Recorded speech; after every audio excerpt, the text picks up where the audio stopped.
फागु। हाँ भैया। आज भैया कई दिन से देखत हई बड़ा उदास भयल हवा, समझ में बात ना आवत। अरे कौन चीज ऐसा है कि जौने बिना परेशान हवा।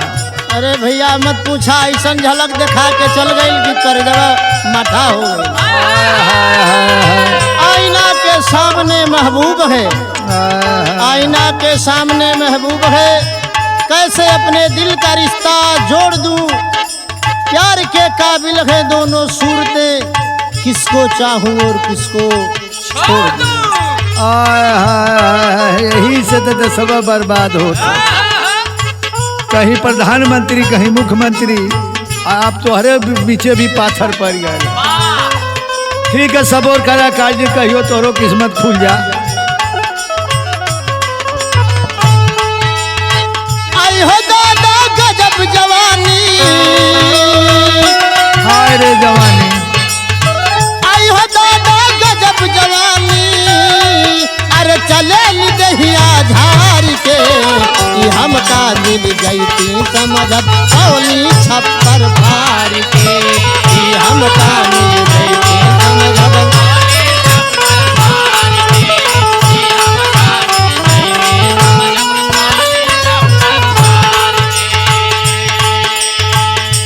ये बात है भैया, पूछा मत भैया, ओकर एक एक श्रृंगार। अरे भैया सुना, जवानी बड़ी खतरनाक होले हो। आग पानी तूफान के जवानी पार कर गई। काहे काहे जवानी को न रुसवा कीजिएगा, कहीं ये दिल का ना सौदा कीजिएगा। ये मोहब्बत आपके बस की नहीं है, मोहब्बत का ना दावा कीजिएगा। हाँ करी भैया। चम चम चमक विदियाए कर चाँद के जैसन चेहरा, चाँद के जैसन चेहरा कर।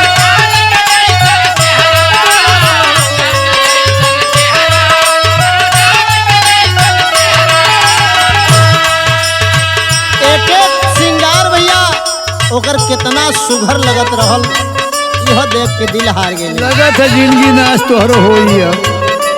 हाथ में कंगन पाँव में संदिल, करधन सोहाव करा, करधन सोहाव करा भैया।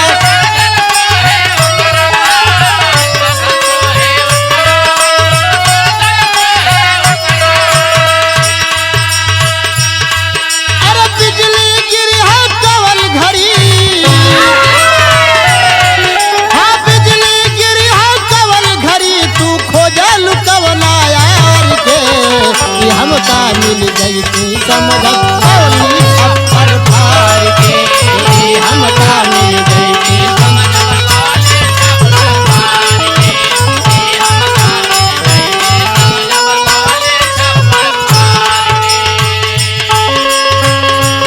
और भैया ओकर बोलिया भैया जैसे करजवा में भला के नियत हाय फाट गल करेजा धरती समा गई हो।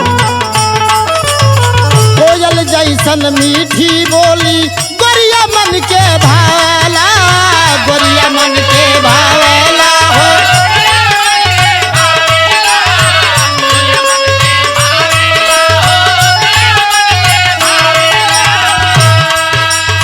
आँख में सुरमा कमर ले चोटी, आँख में सुरमा कमर ले चोटी, दिल में डंक लगावला, दिल में डंक लगावला।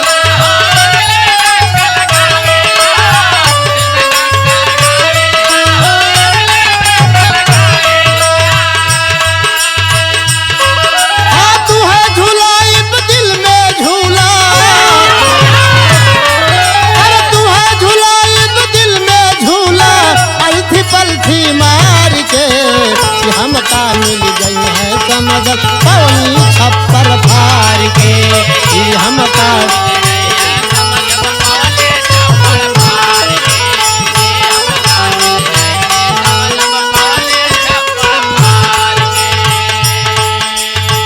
भैया कुल के बावजूद कुछ बोलत रहनी, लेकिन कुछ बोलल नहीं।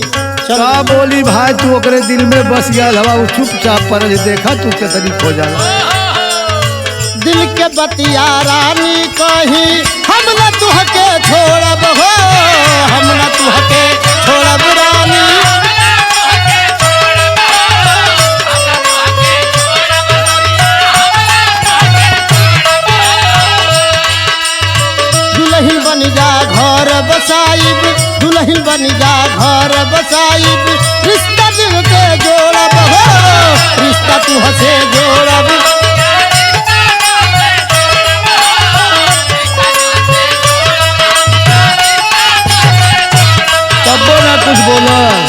कुछ ना बोलल भैया। पत्थरे का करेजा कैले रहल तू तरसता रह गईला बोलल ना। पूरा होई सपना हमर इहो कुल सोचत रहले।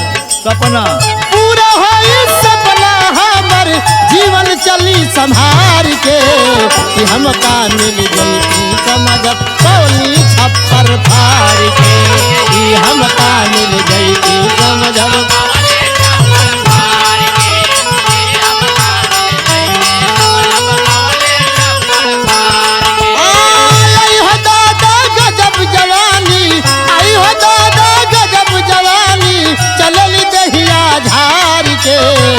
हम का मिल गई थी समझ पौली छप्पर फार के कि हम का मिल गई थी समझ पौली छप्पर फार के अरे हम का मिल गई थी समझ पौली छप्पर फार के अरे हम का